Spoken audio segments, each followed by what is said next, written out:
falar de um assunto que é muito importante. Um assunto que geralmente é deixado de lado. Eu achei interessante, tem bastante gente de assistência técnica aqui, aliás, o foco era esse, porque vocês vão entender o que eu quero dizer agora. Imagina aí um produtor, o João. O João é mestre em produzir. Dia de campo, está em todos. O cara da cooperativa, na propriedade dele, tem a parcela para testar qual que é a melhor semente, a melhor variedade. Ele sabe qual que é o melhor adubo para comprar, que tem a dissolução de certa forma, ele aplica no dia tal, o defensivo a mesma coisa. O cara sabe tudo. Maquinário, ele tem o melhor também. Feira, Expo Direto, ele está em todas. O cara produz acima da média da região dele. Vamos dizer que na região dele aqui, 55 sacas de soja por hectare. E ele produz 60. Produz 5 sacas a mais, tá bom. Adianta ele produzir mais e depois vem uma safra que nem essa aqui, 22, 23, que despenca o preço da soja, do milho, das commodities. Tudo que ele ganhou no campo, ele perde no mercado. Porque você vai perguntar para o João depois, como é que é a comercialização da sua safra? Gestão de risco, preço, tendência de mercado, está por dentro? Esse negócio, não sei, de vez em quando eu abro lá o noticiasagricolas.com, dou uma olhada, eu não sei. Os últimos anos subiu a soja, eu segurei a soja e é isso aí. Adianta a gente mandar bem no campo, pessoal, entregar boas produtividades, vocês aí que são da assistência técnica, e depois o cara vacila no mercado, ganhar 5 sacas no campo, perder 10 na mesa de negociação depois porque não fez uma boa gestão da safra, não adianta? Não adianta. E é por isso que a gente veio hoje aqui, pessoal, o Sicredi como instituição financeira, para falar do que cabe a gente falar. Quer falar de mercado? A gente tem lá no banco onde eu trabalho em Porto Alegre, na central do Sicredi, equipe de economia, para falar disso. No dia de campo, não vai o agrônomo lá falar da semente, falar do adubo, do químico? A gente veio aqui hoje falar de mercado.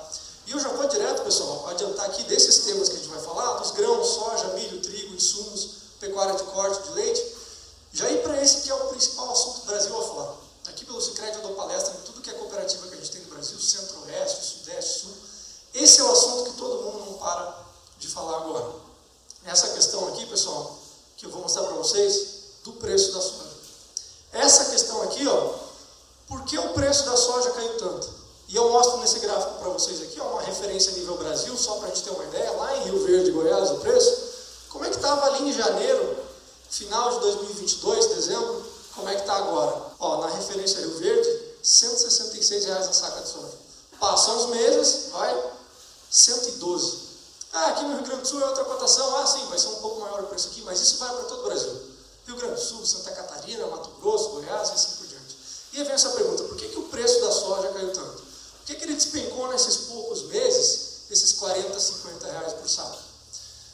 A gente entendendo por que caiu, a gente começa a talvez entender se tem como se recuperar, o que a gente faz para a próxima safra, o que a gente pode esperar. Antes de entrar no detalhe, pessoal, eu quero mostrar para vocês uma simulação que eu fiz aqui agora. Imagina que a Bolsa de Chicago, que é a referência de preço da soja, fosse cotada em reais por saco. Esquece o câmbio, esquece o dólar. Se fosse Chicago cotada em reais por saco, o que a gente teria? A gente teria essa realidade aqui, Preço na Bolsa de Chicago, verde escuro, amarelo aqui no Brasil, que eu mostrei para vocês aqui agora há pouco. Olha que curioso.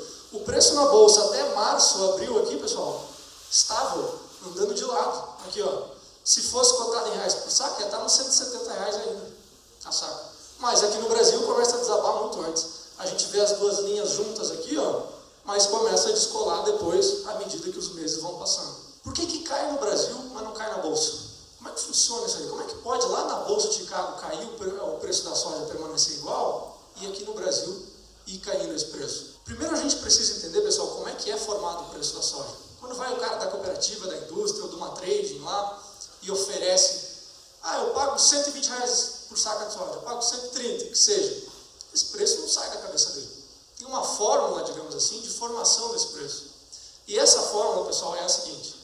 Vamos dar uma olhada. Como é que é formado o preço da soja para chegar lá na ponta e o produtor receber depois no Brasil? Para a gente generalizar aqui e entender de forma geral. Como é que acontece essa formação de preço? Preço na Bolsa de Chicago, que é a referência global de preço. Depois a gente tem o prêmio. Felipe, o que é prêmio? Já vou explicar na sequência, a gente vai entender direitinho. Aí sim o câmbio, para transformar de dólar aquele preço que estava lá na Bolsa em reais por saco aqui no Brasil. Essa queda aí que a gente viu, pessoal, no Brasil de 40 até uns 50 reais por saca, dependendo da região, do que ela veio? Desses 3 pilares de formação do preço. Da onde que veio esses R$44 por saca, que eu peguei a referência aqui, ó, só uns R$7 por saca que foi queda na Bolsa de Chicago, que é o que eu mostrei para vocês ali, a cotação igual. O grande vilão está aqui, ó, o prêmio, caindo quase R$30 por saca. E aí depois a gente tem o câmbio também, descontando uns R$10 por saca. Vamos entender agora o que é o tal desse prêmio, por que ele fez o preço da soja despencar aqui no Brasil, o que a gente pode esperar daqui para frente, se pode se recuperar ou não esse preço. O que a gente tem que entender do prêmio, eu já vou explicar esse gráfico aqui, é o seguinte, pessoal. Bolsa de Chicago, e aliás, bolsa de qualquer commodity, soja, milho, trigo, petróleo, qualquer commodity que seja. Para que serve uma bolsa? Ela é uma referência global de preço. Na hora de comprar a soja do cara aqui em Espumoso, ele tem que adaptar essa realidade, essa referência global da bolsa. Como é que ele faz isso? Através do prêmio. Para entender bem essa ideia, imagina que a Bolsa de Chicago, na verdade, ela comercializa água mineral. É um exemplo que eu sempre dou para o pessoal aqui. E ela fala que o preço da água é $10 uma garrafa de água mineral. Vocês acham que o cara no deserto de Saara vai pagar $10 a garrafa? Não, ele vai pagar 10 mais 5. Ele paga um prêmio, ele vai pagar 15. Porque lá onde ele está não tem água, está faltando, o cara está no deserto. E da mesma forma, o contrário, quem tem água sobrando não paga $10 a garrafa d'água. Paga 10 menos 5. Paga 5 ali no final, porque está sobrando lá. Essa adaptação de prêmio, pessoal, é adaptar a realidade local, aqui no Brasil, para a realidade da Bolsa. O que é o prêmio? Esse valor que ou você acrescenta ou diminui da cotação na Bolsa de Chicago, na hora que o exportador de soja vai negociar com o importador. O chinês vai comprar um navio de soja aqui no Brasil, eles negociam esse prêmio. E o que aconteceu com o prêmio aqui no Brasil? A gente vê nesse gráfico aqui. Ó. Lá no início do ano, quando estava parelho o preço no Brasil e Chicago, vinha positivo esse prêmio. Ou seja, na hora de negociar soja no Brasil, pegava a cotação na Bolsa de Chicago e até acrescentava um pouco. Prêmio positivo. Vai chegando a colheita aqui no Brasil, perto de março, começa a desabar. E nesse gráfico onde está vermelho, é onde ficou negativo o prêmio. A gente vê, ó, despencar para o menor valor de prêmio que a gente viu nas últimas 2 décadas. Por que despencou esse valor do prêmio aqui no Brasil? O Brasil colheu a maior safra da história. Mais de 155 milhões de toneladas. O maior déficit de armazenagem da história. O que significa? É muito grão para pouco silo. Não tem onde armazenar. No Centro-Oeste é comum a gente ver vídeo aí, o cara posta grão armazenado em céu aberto, porque não tem onde colocar. E o que acontece quando tem muito grão e pouca armazenagem? Você tem que vender. É um excesso de oferta. E essa foi a realidade do Brasil. O Brasil com excesso de oferta. Então, na hora do exportador vender um navio de soja lá em Paranaguá, lá no Porto de Santos para o chinês olhava para ele e falava, cara, eu não vou pagar o preço da Bolsa de Chicago para vocês. Eu vou pagar Chicago em um desconto, um prêmio negativo. Porque não tem onde colocar essa soja toda. E é por isso que despencou esse preço da soja, pessoal. E aí vem uma segunda pergunta. Beleza, a gente entendeu agora esse grande vilão da queda de preço da soja, foi o prêmio. Daqui para frente, ele pode se recuperar? O que a gente pode esperar? Esse preço da soja. Quem está segurando soja hoje? Ah, putz, estou armazenado, peguei crédito para continuar segurando esse grão para talvez o preço se recuperar. Isso pode acontecer? Vamos entender agora na sequência. Qual que é o comportamento médio do prêmio, pessoal, ao longo do ano? Como é que ele tende a se comportar aqui no Brasil? Dessa forma aqui, ó. Ali no início a gente tem janeiro até aqui o mês de dezembro. O que acontece? O pior momento do prêmio no Brasil, historicamente, tende a ser mês de maio. Por quê? Porque o Brasil está no pico da colheita desde ali, ó, fevereiro, março, abril, maio. O que ele está fazendo? Escoando grão, milhões e milhões e milhões e milhões de toneladas. Entra primeiro os estados no centro-oeste colhendo soja lá, depois os estados no sul. É muita soja.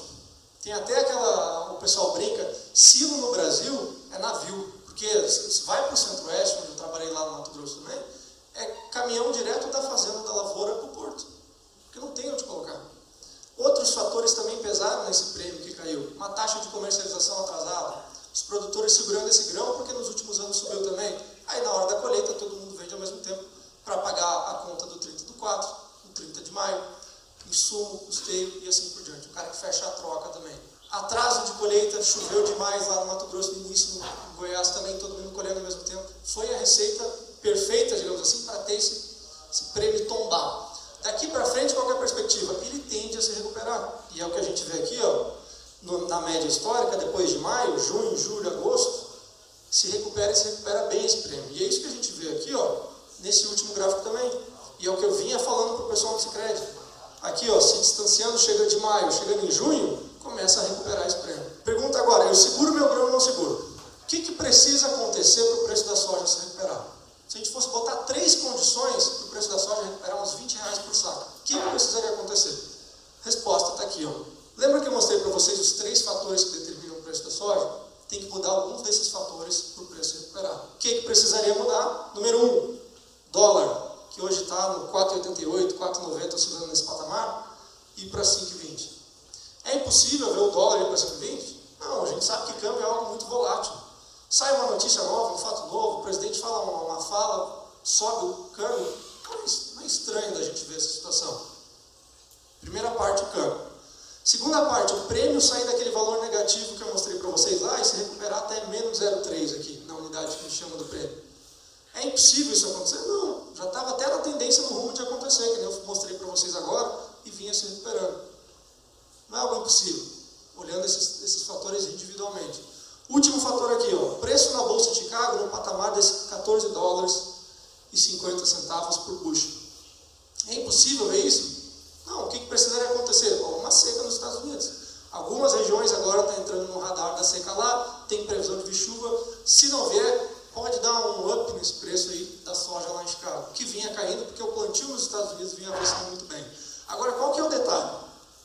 Essas coisas isoladamente, que é o que eu falei para vocês, não é difícil de acontecer. Agora, acontecer tudo ao mesmo tempo, que é o que precisaria acontecer para a soja recuperar uns R$20 por saco, aí já é um pouco mais complicado. Eu brinco que a situação da soja hoje no Brasil é aquela daquele time que quer se classificar. Como é que é a situação do time que quer se classificar? Precisa ele ganhar, o outro perder, o saldo de gols daquele lá ser menos, sabe? Nada disso aqui isoladamente é difícil de acontecer. Agora, junto que é o problema, é o que a gente vê aqui, ó, quando eu coloquei nesses gráficos aqui, ó. Essas condições eu coloquei nos gráficos aqui, ó, em vermelho, como se fosse o alvo. Precisa bater ali, ó, o dólar 5,20. Como é que estava? Oscilando nesse patamar de 5, agora 4,90. Está longe do alvo ainda. O prêmio aqui no Brasil já vem se recuperando, e a gente vê aqui, ó, quase batendo no alvo. Agora, mais recentemente, caiu os últimos dias, mas não está longe, que nem eu falei para vocês, não é impossível. Cotação na Bolsa de Chicago, essa que veio caindo bastante aqui, ó. Um mês atrás, pessoal, ali em final de abril, estava no alvo. Ou seja, se recupera o prêmio um mês antes, semanas atrás, se a gente fosse ver, tinha subido R$15 por saco na soja aqui no Brasil. Não é algo difícil, mas não aconteceu ao mesmo tempo. Então, para quem está segurando hoje e está pensando, cara, vai recuperar ou não, tem que ficar de olho nessas três coisas. E até quando que isso pode acontecer? Provavelmente vai ser até agosto. Por que até agosto? Porque daí a gente já entra na fase crítica de definição da produtividade da safra americana, que está sendo plantada agora lá nos Estados Unidos, e vai começar a entrar na fase de desenvolvimento. Passou de agosto lá, é difícil uma seca, algum evento climático derrubar a cotação, porque já passou a definição de produtividade das lavouras. Então, resposta para hoje. Precisa acontecer essas três coisas aqui. Câmbio, prêmio, escala. Final das contas, torcer para dar algum problema, torcer para São Pedro trazer uma seca lá nos Estados Unidos, algum distúrbio climático nesse sentido, para jogar a cotação lá, deixar o prêmio se recuperar nesse meio tempo, que é uma tendência natural, e torcer para a volatilidade do câmbio, acabar jogando ele no 5,20. Aí recuperou R$20 por saco da soja. Passou de agosto, muito difícil, porque daí a safra nos Estados Unidos já vai estar direcionada para o final. E quando a gente vê a perspectiva de preço para o futuro agora, pessoal, safra 23, 24, quando a gente olha lá para frente, eu peguei as cotações dos preços futuros lá em Chicago, aqui, ó, julho de 2023, o vencimento que a gente tem agora. O que é o preço aqui, ó? Julho de 2024. Safra 23, 24. Qual que é a tendência de preço? Esse preço caindo lá na Bolsa de Chicago. Por quê? Porque tudo que aconteceu nesses últimos anos, pessoal, foi fora de série, pandemia, quebra de safra, guerra, isso tudo jogou o preço da commodity lá no alto. A gente sabe, historicamente, soja de R$200 por saco ali no Porto não existe. É muita coisa improvável acontecendo uma atrás da outra para jogar o preço lá no alto. O que acontece depois que o preço sobe muito forte? Tende a cair depois. Por quê? Tem aquela frase do mercado de commodities que é a seguinte: preço alto é a cura para preço alto. O que significa? O preço da soja está alto. O que acontece? Todos os produtores, eu vou plantar mais soja. O cara abre mais área, o cara aduba mais, aumenta a produtividade. E foi isso que aconteceu nesses últimos anos. E essa é a perspectiva da próxima safra. O mundo produziu um recorde de safra de soja a nível global. Os estoques de soja que estavam apertados se recuperarem. E é o que a gente vê aqui, ó, nesse gráfico da safra mundial de soja, 411 milhões de toneladas. A maior produção da história, que é a perspectiva que a gente tem para 23, 24. Estoques também, os maiores estoques da história. E qual que é a consequência de ter muito estoque do grão? Está sobrando grão. E é por isso que a gente vê a cotação futura lá em Chicago começar a cair. Agora, isso é uma notícia ruim? Não. gente vai ver depois na parte de insumos, ali, entender tendência de preço de fertilizante, insumos, custo de produção e assim por diante. Cair o preço da soja não é ruim se os insumos e o custo de produção cair mais do que isso. E a gente vai ver isso aí na sequência, quando a gente falar de insumos. Agora, falar rapidamente de milho também, é um cenário bem parecido que a gente teve com o da soja. Tudo que eu falei para vocês de formação de preço da soja, vale para o milho também. Milho também tem prêmio, milho também é impactado pelo câmbio, pela cotação na Bolsa de Chicago. E o que aconteceu com o preço do milho aqui no Brasil? Aqui na nossa referência lá do CPEA, lá em São Paulo, caindo esse preço, que ali em março estava no patamar de uns R$85 por saco, desabando para lá em São Paulo, nessa referência ali de 50, agora um pouco abaixo disso. Por quê? Mesma coisa da soja. E é o que eu já vinha alertando o pessoal no Sicredi desde janeiro das nossas calls internas. Pessoal, vai cair o preço da soja, vai cair o preço do milho. Quando caiu da soja primeiro, eu falei, o milho vai ser reprise do filme. Vai acontecer a mesma coisa. Porque começa a chegar perto da colheita do safrinha aqui no Brasil, uma safra recorde de milho também, prêmio do milho desaba. Imagina, safra recorde de milho, de soja, não tem armazenagem para segurar isso. O Brasil escoa, exporta grão a todo momento e esse preço desaba nesse momento.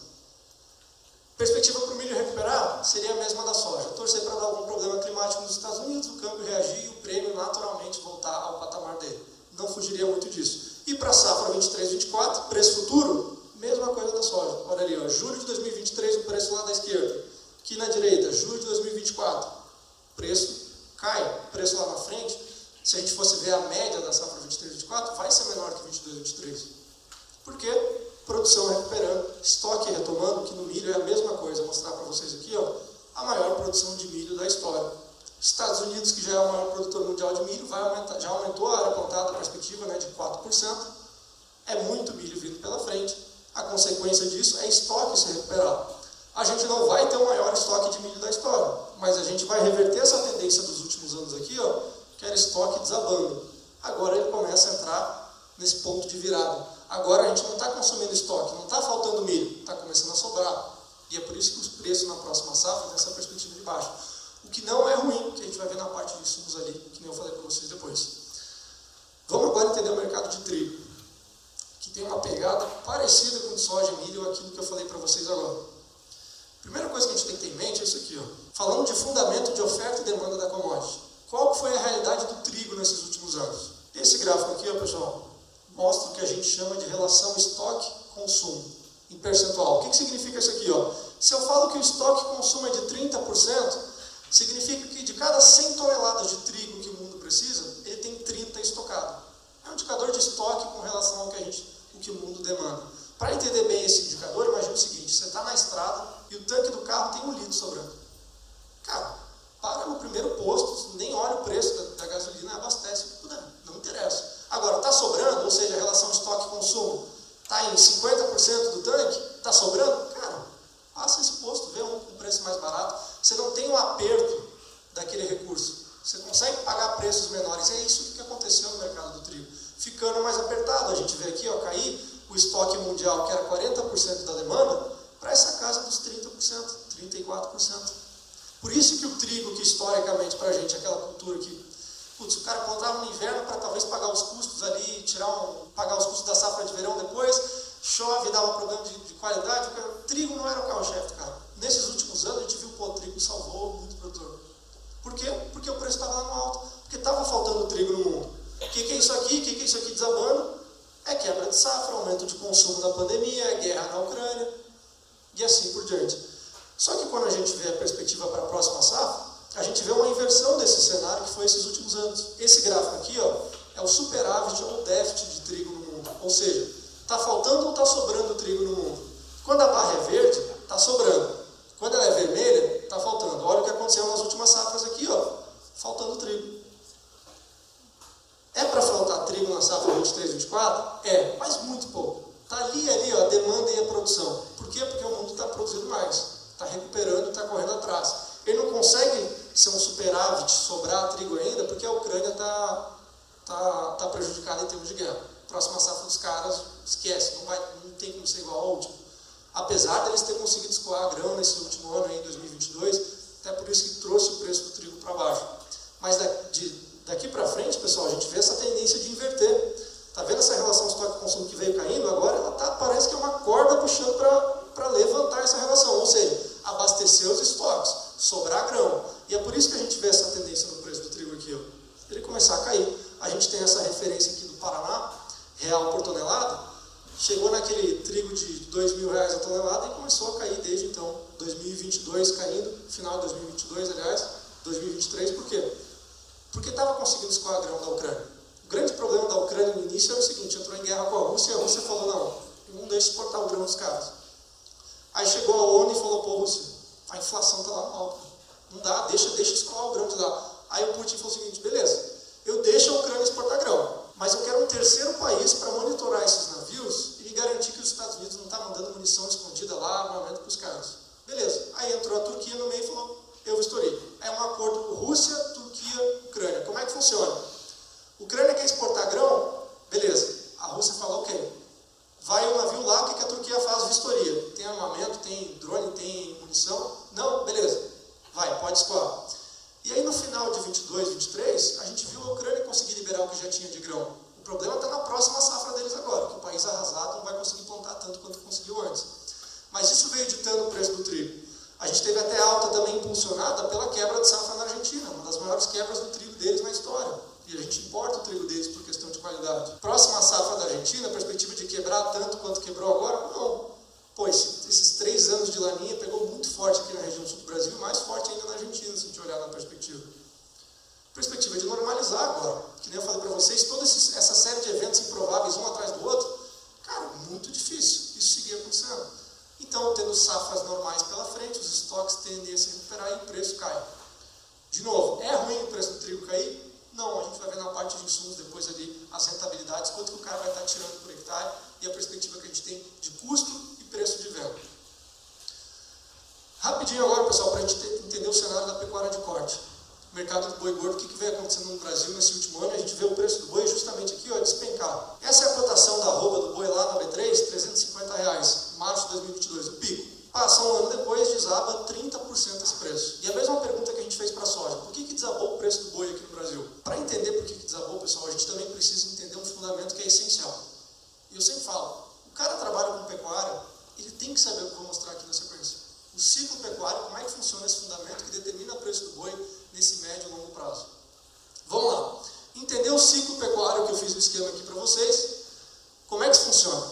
Imagina que o preço do bezerro, ou aqui no Rio Grande do Sul, terneiro, está em alta. O que acontece quando o preço do terneiro está em alta? O produtor olha e ele fala, cara, eu vou produzir mais bezerro. O que ele faz? Ele abate menos vaca. Ele segura, ele retém mais fêmea. Ele não abate tanta fêmea, porque ele quer produzir esse bezerro que está atrativo lá na frente. Qual que é a consequência disso? Diminui o abate de fêmeas no Brasil. O produtor, o pecuarista está retendo mais fêmeas. Qual que é a consequência de abater menos fêmeas no país?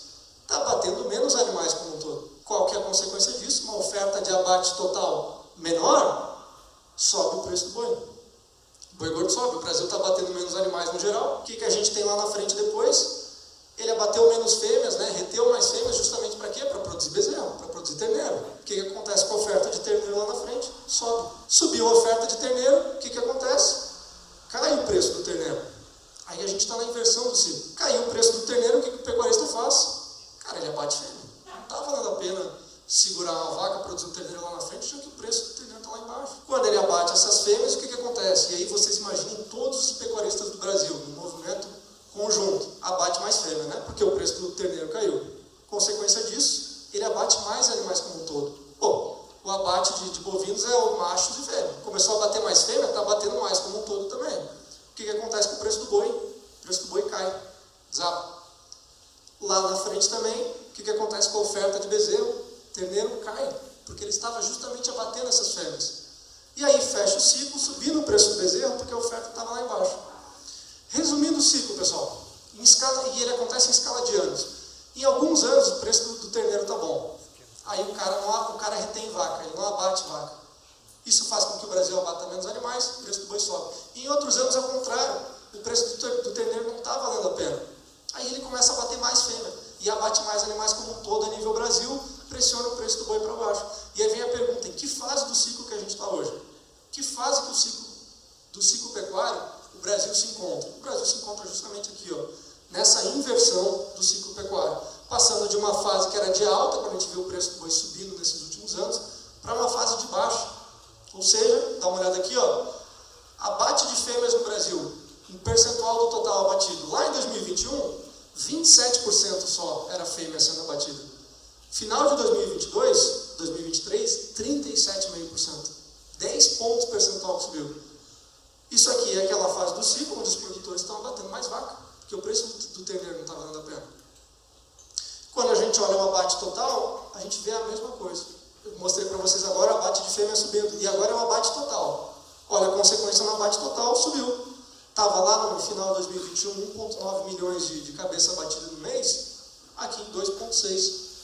Um aumento muito forte. Oferta de abate aumentando, desaba o preço do boi. E aí a gente entende do lado da oferta, pelo menos, por que veio caindo tanto o preço do boi ultimamente. Falando do consumo do boi aqui no Brasil, o que a gente, da carne bovina no Brasil, o que a gente tem que entender? Para onde que vai o bife que a gente produz? A carne bovina. A maioria é brasileira. Dá uma olhada aqui, ó, isso é um gráfico do consumo da carne no Brasil. 72% é o brasileiro que consome. Não é, a gente escuta muito de exportação China, mas a grande parte é o brasileiro que consome. Cada 10 bifes que o Brasil produz, 7 fica aqui dentro, 7 são consumidos aqui dentro. Só os outros 20% praticamente vai para a China e os outros 10% para outros destinos do mundo. Qual que é a conclusão disso aqui? O consumo do brasileiro pesa mais. E o que aconteceu com o consumo do brasileiro nesses últimos anos? Isso aqui, ó. O que pegou muito forte foi o grande tema desses últimos anos? A inflação. Esse gráfico aqui é o do IPCA acumulado 12 meses. O índice que reflete a inflação aqui no Brasil. O que aconteceu em 2021, 2022? 10%, 11%, 12% no anualizado. Inflação muito forte. Inflação é perda do poder de compra. O dinheiro do cara já não vale mais tanto quanto valia antes. Qual que é uma das principais commodities que mais apanha nesse tipo de situação? É a carne bovina. Porque começa a ficar apertado as contas do cara, ele prioriza arroz, uma conta de água, de luz.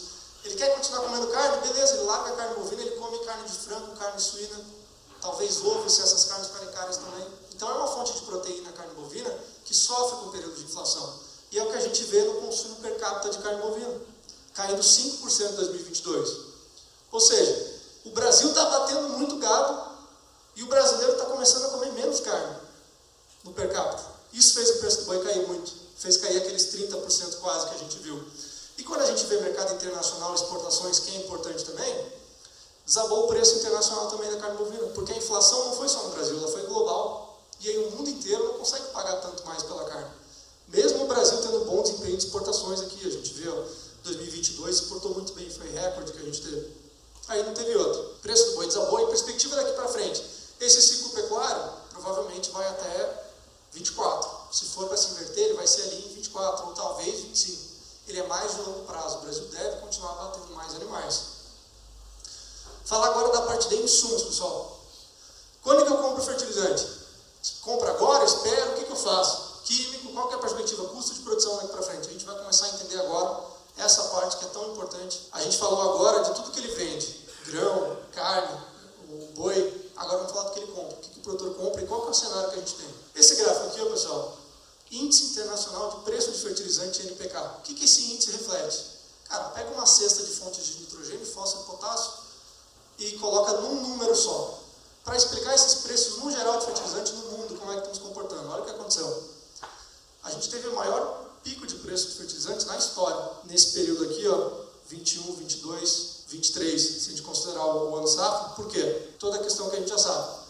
Guerra na Ucrânia, explode o petróleo na pandemia, tem problema específico de grande fornecedor de fertilizante sendo limitado, foi o caso da Bielorrússia, uma série de fatores também improváveis, um atrás do outro, jogando o preço do fertilizante de forma alta. E aí eu falava para o pessoal no Sicredi o seguinte, pessoal, o preço do fertilizante, e aí eu falava nas nossas lives desde janeiro também, vai ser a reprise do filme de 2008, 2009. O que aconteceu em 2008, 2009? Dá uma olhada nesse gráfico aqui, ó. Teve esse pico de preço, né? E olha a reação do preço, é como você jogar uma coisa no teto. Ele bate e ele volta rápido. Ele não sobe e fica ali um tempo e aí cai depois, não. Ele bate e volta. Dá uma olhada nesse padrão de comportamento de preço, aqui também. Ó. Subiu aqui, ia cair, teve a guerra, explodiu mais ainda, voltou. É que nem jogar um negócio no teto e voltar. Por que isso acontece? E é o que eu falo para o pessoal, para a gente entender do lado da demanda. É a demanda para o fertilizante que explica essa queda de preço tão abrupta, tão forte que a gente viu em termos de meses aqui, né? A gente vê esse índice cair praticamente 50%, metade, desde o pico de preço lá do pós-guerra, no início da guerra, aliás, março, abril de 2022. Despencou 50% até hoje. Por que caiu esse preço? Vamos entender o cenário do Brasil. E por que eu acho que foi a reprise de 2008, 2009?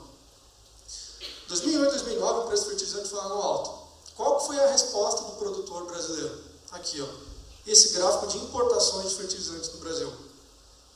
2008 importou ali os 15 milhões. 2009, quando estava caro, desabou as importações. E praticamente tudo, 85% do que a gente consome de fertilizante no Brasil é importado. Desabou. Por quê? Está caro.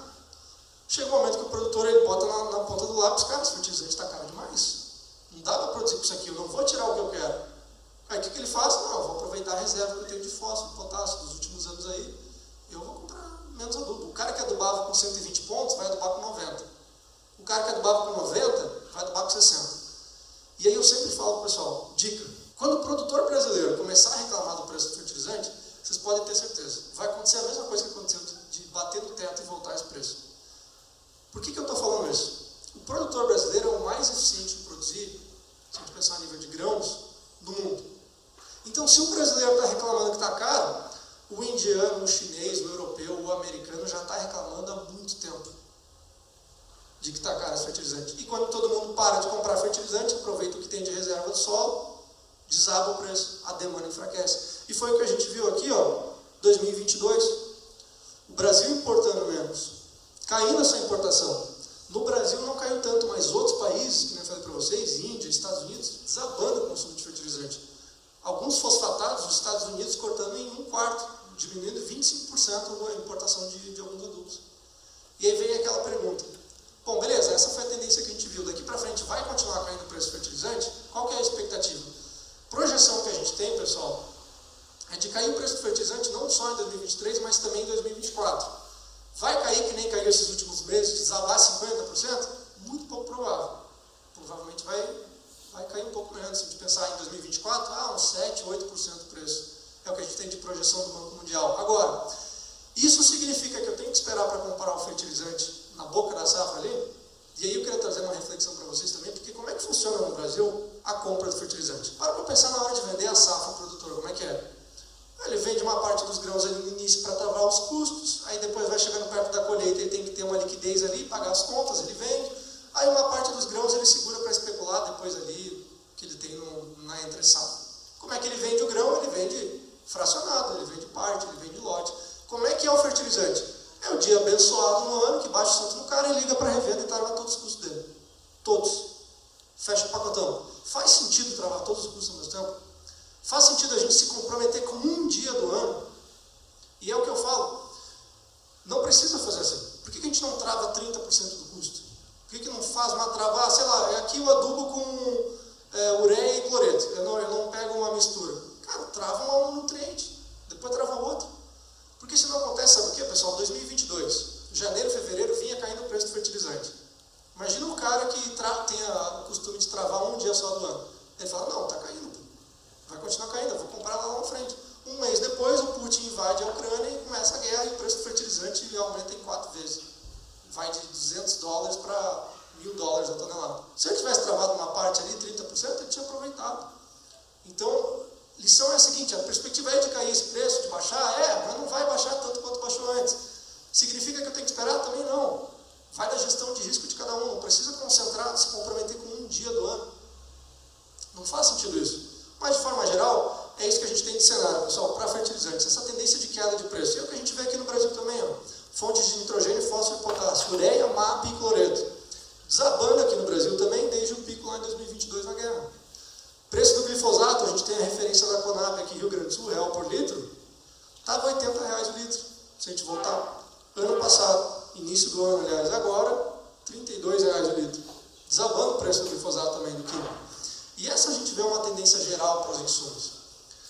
É por custo de produção ficar mais barato? Fica mais barato fertilizante, defensivo, semente, assim por diante. O que acontece com o custo? Expectativa é essa aqui, ó. Baixar o custo de produção. A gente tem nessa série aqui, ó, em verde o custo da soja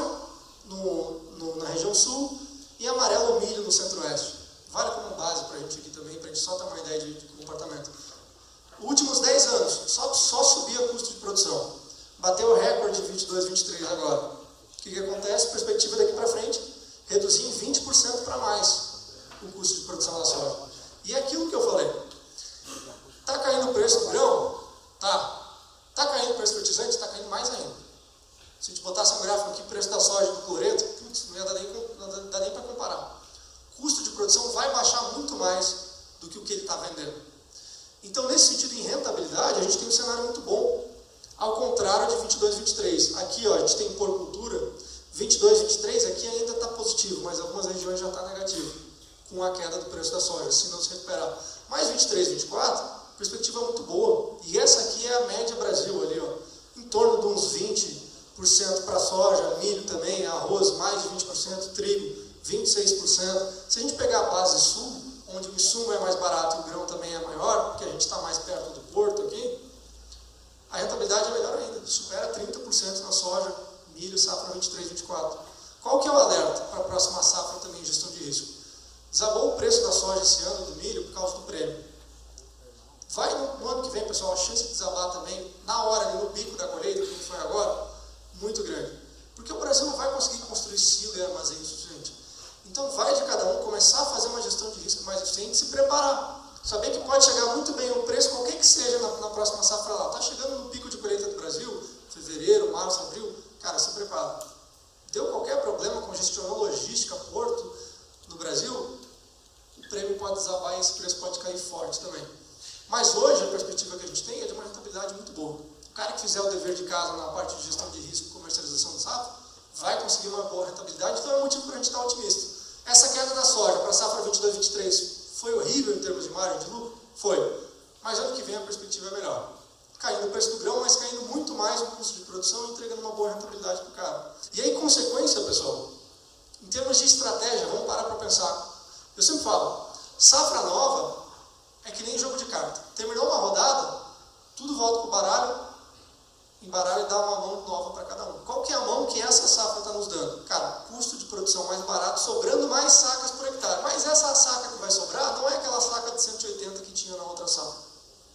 Qual que é a consequência? Antes de desabar esse preço aqui no Brasil, em 22, 23, era saca de R$180, 170. E sobrava poucas por hectare. Mas como o preço era tão alto, o cara tirava uma receita boa. Qual que é a diferença para essa safra? Sobra mais, mas o preço da soja é menor. Diferença de estratégia é a seguinte. Safra 22, 23, o cara é que nem um time que joga para não perder, sabe? Ganhou a primeira em casa de 1-0, vai lá depois só para empatar. O cara acertando no manejo ali, sobrando aquelas 10 sacas que ele conseguiu, com o preço lá no alto, putz, beleza, está trazendo o lucro líquido que ele precisava. Na safra agora, está sobrando mais, mas o preço da soja não vai reagir. O que o cara pode fazer? Na minha opinião, uma boa safra para o cara investir em produtividade, adubação. Cara, está sobrando saca, mas ela não tem um preço tão grande, vamos fazer sobrar mais. A média é 55, tentam 60 sacas por hectare, fazer sobrar um pouco mais ali, para compensar essa queda no preço da soja. Então a diferença é essa, safra passada o cara joga para não perder. A próxima safra, jogar para ganhar. Preço do adubo caindo, vale a pena, na minha perspectiva, esse tipo de estratégia. E vamos lá agora, pessoal, se encaminhando para o final, para a parte de leite aqui, só para a gente ter uma ideia. O que aconteceu com o preço do leite? Teve aquele pico lá em 2022, a gente viu, seca, pastagem indo para o espaço, o cara, milho queria fazer silagem, quebrou, captação de leite no Brasil desabando. Aí o preço foi lá no alto. Estabilizou depois e agora começou a subir. Por que vem subindo o preço do leite aqui nessa referência 2,80, né, no preço pago ao produtor Rio Grande do Sul? Por conta disso aqui, ó. A gente dá uma olhada na produção brasileira de leite, lembra que eu falei, despencou 2022, né? Qual que é a tendência desde 2020? A gente vê nesse patamar em bilhões ali, 2,3, 2,4 e vai. Claro, tem a sazonalidade, o efeito ao longo do ano, mas a grande tendência é cair esse preço. Se a gente fosse traçar uma linha aqui, ó, ia ser de queda de produção, aliás. Menos produção, menos oferta, começa o preço a reagir ali, que nem eu mostrei para vocês no último slide. O que está limitando esse preço do leite subir mais? Porque se tiver em termos de produção, está na parede com 2022, onde o preço do leite explodiu. E a gente vê, aí vira meme depois, o leite caro, supermercados e assim por diante. Por que não está subindo tanto agora? Por conta disso aqui, ó. A gente dá uma olhada em importação de leite e de laticínios no Brasil. Essas linhas aqui, ó, são por ano. Então a gente vê, ó, ano de 2023, ano de 2024. 2022, 2021, 2020. Como é que está esse ano comparado com os últimos anos? No acumulado de importações, o Brasil está comprando aqui de Uruguai, Argentina. Cara, disparado, o maior ano que a gente está importando leite. Então, leite que está faltando aqui no Brasil, a gente está importando e importando muito forte. E quando a gente vê no câmbio, ele caindo, abaixo de 5, 4,90, esses 4,88, favorece também a importação. Porque é o que a gente usa na hora de comprar, negociar em dólar, estando mais barato, mais baixo esse câmbio, favorece. O Brasil está importando bastante leite. Não está deixando o preço subir tanto internamente aqui no Brasil. E quando a gente dá uma olhada em outros aspectos aqui, pessoal, relação de troca-leite, quanto que o cara precisa produzir de leite para comprar uma saca de composto? Aqui vai 70% milho, 30% soja. O cenário é parecido com o que a gente tem para grãos, que eu falei para vocês, o custo de produção baixando. O que a gente tem no leite aqui, ó? 2023, esse início de ano, de janeiro até dezembro aqui no gráfico, o cara precisava de uns 45, agora chegando uns 39 litros de leite para adquirir o composto. Olha os anos passados, ele precisava produzir muito mais, 55, 60. O custo está caindo. Esse preço da soja do milho desabando é ruim para o sojicultor, mas para o cara que vai comprar isso como ração, suínos, aves, leite, é um cenário mais positivo. E a gente vê, falando de custo também, isso aqui, ó, o índice de custo de produção da Embrapa, o ICP leite que a gente tem, atingiu um pico lá em 2022, quando o preço dos grãos estava lá no alto, e desde então ele já caiu uns 10%, 9%. A gente vê ele bater aquele máximo de 165 no índice aqui, né? Cair para 155 agora. Perspectiva de cair mais para frente, com o preço dos grãos caindo? Sim, e aliviado do ponto de vista de nutrição. Então, custo de produção daqui para frente, perspectiva positiva também, da mesma forma que a gente teve para grãos. Para grão, o fertilizante cai. Para o produtor de leite, a ração cai. Cai o preço do milho, cai o preço da soja. Para terminar, pessoal, falar para vocês aqui, a gente não esquecer dessa perspectiva boa que a gente tem para a próxima safra. Cara, foi horrível essa queda do preço da soja, de milho, trigo agora para margem? Foi. Mas safra 23, 24, que nem eu falei, é outra mão, outras cartas que a gente recebeu. Perspectiva de rentabilidade boa. Claro, não vai ser soja 200, milho a 100. Mas é uma perspectiva positiva. E lembrar a lição que essa última safra trouxe para a gente. Não dá para a gente tratar mercado, tendência de preço, oferta e demanda como algo secundário. Que, eu ouvi o cara falar, um analista no canal rural e vou fazer uma gestão, comercialização de acordo com isso. Tem que levar a sério. Porque senão o cara ganha 10 sacas no campo, perde 15 no mercado, na mesa de negociação. Então, pessoal, agradeço a presença de vocês aqui. E se quiserem ver mais conteúdo de agro, tendência de preço no mercado, pode dar uma olhada no site do Sicredi, ou se quiserem também me acompanhar lá no Instagram, @fk.agro. Eu falo direto sobre isso com o pessoal do Sicredi lá também, e a gente troca essa ideia sobre isso. Obrigado.